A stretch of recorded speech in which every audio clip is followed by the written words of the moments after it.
Hello friends, आज हम लोगों ने फिर से एप्पल एयर का बोर्ड रिसीव किया है। जनरली इसको रिपेयर करने का अटेम्प्ट लिया भी गया है और जैसा कि मैंने आज ही रिसेंट वीडियो डाला था कि केवल सोल्डरिंग डिसोल्डरिंग का आपको नॉलेज हो तो काफ़ी हद तक रिपेयरिंग आसान हो जाती है।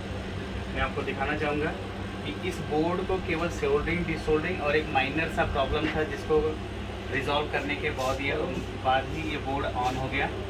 ठीक है, इस बोर्ड को जब हमने रिसीव किया तो सबसे पहले इस वाले एरिया में इस पर काम किया हुआ था।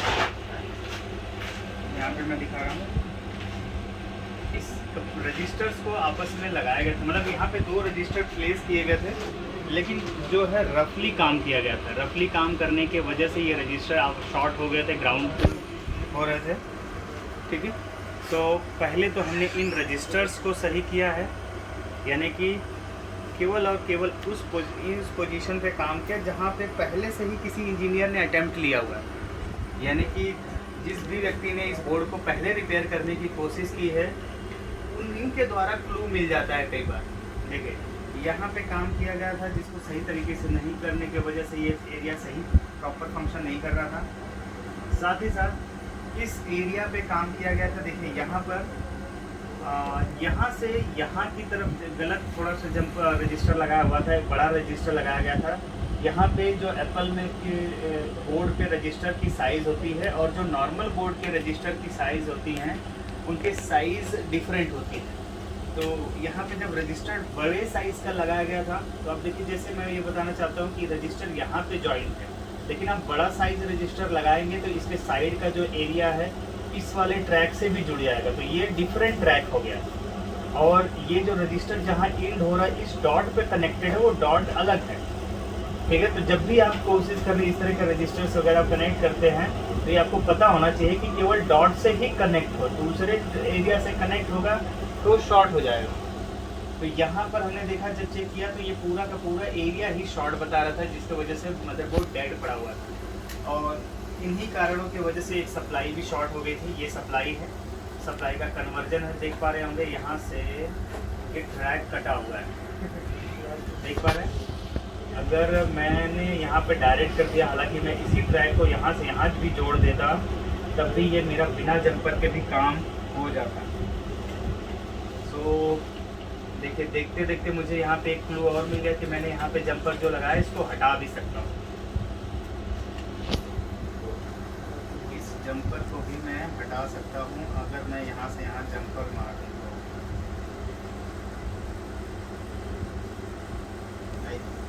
या देखिए, यहाँ से इसी को हमने डायरेक्ट ही जंपर मार दिया। ठीक है, लीव इट, इसको छोड़ ही देते हैं। अभी बोर्ड केवल क्या है, इन 3 एरिया पे काम करने से, केवल 3 एरिया पे काम किया हमने। इस एरिया पे काम किया है, या पूरा एरिया हमने क्या किया, रेक्टिफाई किया, सही तरीके से सोल्डरिंग की है, सोल्डरिंग कंपोनेंट को प्रॉपरली प्लेस्ड किया है। और दूसरा यहाँ पे ये जनरली मॉइस्चर डैमेज या लिक्विड डैमेज बोल रहा होगा, मॉइस्चर की वजह से ये कंपोनेंट गल गए थे, जिनको हमने प्रॉपर निकाल करके देख पा रहे हैं। इसके लिए अब इस तरीके का जब आप काम करते हैं तो काफ़ी हद तक माइक्रोस्कोप आपके लिए यूज़फुल हो जाता है। माइक्रोस्कोप होना अच्छा है और अच्छी क्वालिटी का फ्लक्स यूज़ करना ज़रूरी है, क्योंकि जब लोअर क्वालिटी का फ्लक्स और हाई मेल्टिंग, अब इसमें सोल्डरिंग वायर का भी बहुत बड़ा रोल होता है। जब बहुत बारीक काम करना होता है तो लो मेल्टिंग वाले सोल्डरिंग वायर यूज़ करने चाहिए। ठीक है, और साथ के साथ आपका जनरली माइक्रोस्कोप की मदद से, अगर मैं माइक्रोस्कोप का यूज़ नहीं करता तो आई थिंक शायद इसको सही तरीके से सोल्डरिंग डिसोल्डरिंग कर पाना या कंपोनेंट को सही जगह पे सही ट्रैक पे प्लेस करना मुश्किल होता है।